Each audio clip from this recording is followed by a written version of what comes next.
Friends, welcome to my channel Avani's world. Sri Parabhava నామ సంవత్సరం ఉత్తరాయణం వసంత ఋతువు వైశాఖ మాసం కృష్ణపక్షం అష్టమి. ఈరోజు ఆదివారం. ఈరోజు జపించవలసిన మంత్రం ఓం మహాభైరవాయ నమః, ఓం మహాభైరవాయ నమః, ఓం మహాభైరవాయ నమః.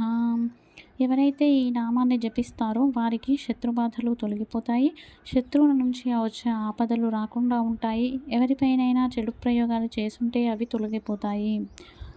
ఇక ఈరోజు మంచి మాట. ఈ బ్రహ్మాండంలో ఎన్నో జీవరాశులు ఉంటాయి. ఎవ్వరూ కూడా ఈ భూమి మీద శాశ్వతం కాదు. ఈ జీవం భగవంతుడు సృష్టించిందే.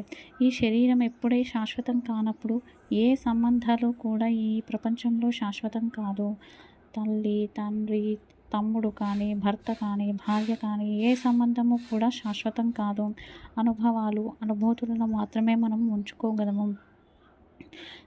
మన వల్ల ఇతరులకి ఎప్పుడూ హాని జరగకూడదు. మనకి ఇతరుల నుంచి ఏమీ రాకపోయినా పర్వాలేదు, కానీ మనం ఇతరులకు హాని చేయకూడదు, మోసం చేయకూడదు, వంచన చేయకూడదు. అలా చేస్తే ఖచ్చితంగా ఆ కర్మను తిరిగి అనుభవించవలసిందే. మంచి చేస్తే మంచి ఎదురవుతుంది, చెడు చేస్తే చెడు ఎదురవుతుంది. తప్పకుండా కూడా మంచి కార్యాలు చేసి దాన్ని కర్మను రెట్టింపుగా అనుభవించడం నేర్చుకోండి. అంతేకాని చెడు చేయకూడదు. ఒక రాజ్యం ఉంటుంది.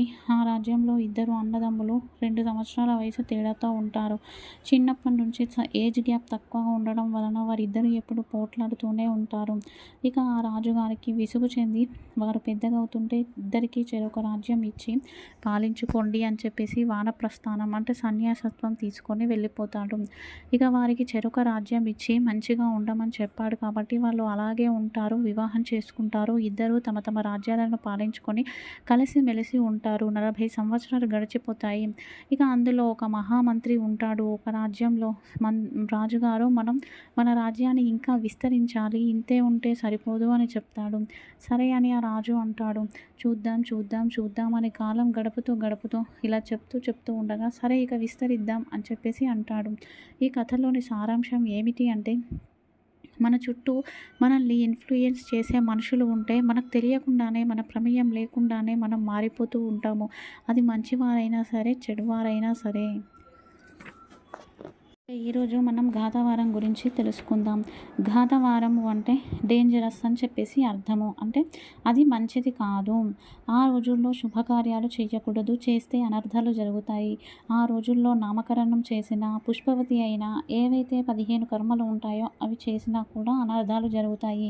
ఎక్సెప్ట్ అంత్య సంస్కారాలు తప్ప మంచి శుభకార్యాలు ఏవి కూడా కలిసి రావు. ఇక ఏ రాశి వారికి ఏ రోజు ఘాతవారము చూద్దాం.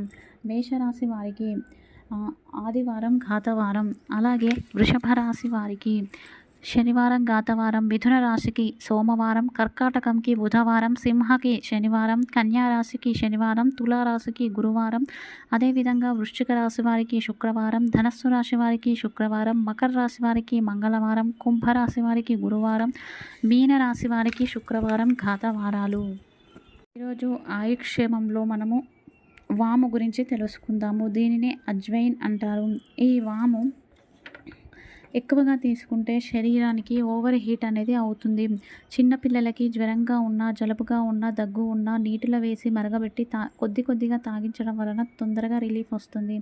అలాగే కడుపులో అసిడిటీ, కడుపు మంట, ఛాతీలో నొప్పి ఇలాంటివి ఉన్నప్పుడు ఒక 2 టీ స్పూను అజ్వైన్ వేసి బాయిల్ చేసి తాగడం వలన తగ్గిపోతుంది. అలాగే ఎవరికైనా కూడా గ్యాస్ అనేది ఎక్కువగా ఫామ్ అవుతున్నప్పుడు, ఇండైజెషన్ ఉన్నప్పుడు రాత్రిపూట ఈ నీటిని సేవిస్తే ఫలితం ఉంటుంది. ఇక ఈరోజు వాస్తు పరిష్కారంలో భాగంగా ఏదైనా ఇల్లు కన్స్ట్రక్షన్ చేస్తూ పునాది తర్వాత మధ్యలోనే ఆగిపోతే కట్టవచ్చా అని చెప్పేసి అడుగుతున్నారు.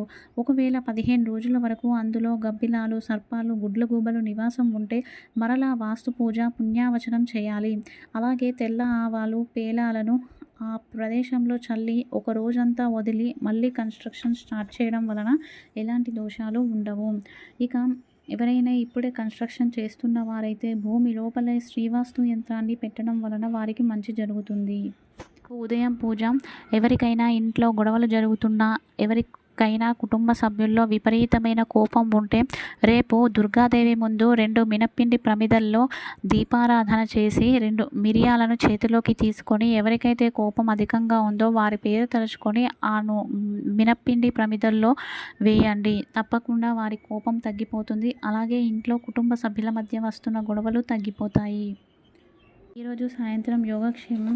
పితృదోషాలతో బాధపడుతున్నవారు, పితృదేవతల శాపాలతో బాధపడుతున్నవారు ఈరోజు సాయంత్రం తెల్ల జిల్లేడు ఆకులపైన గోధుమలు పోసి మట్టి ప్రమిదలను పెట్టి నువ్వుల నూనెతో కానీ నెయ్యితో కానీ మరేదైనా నూనెతో కానీ దీపారాధన చేసి కంచంలో పెట్టి దీపారాధన చేసి సూర్యాస్తమయ సమయంలో సూర్యుడికి చూపించి ఇంటి బయట పెట్టాలి. ఇలా చేయడం వలన పితృదోషాల నుంచి విముక్తి కలుగుతుంది.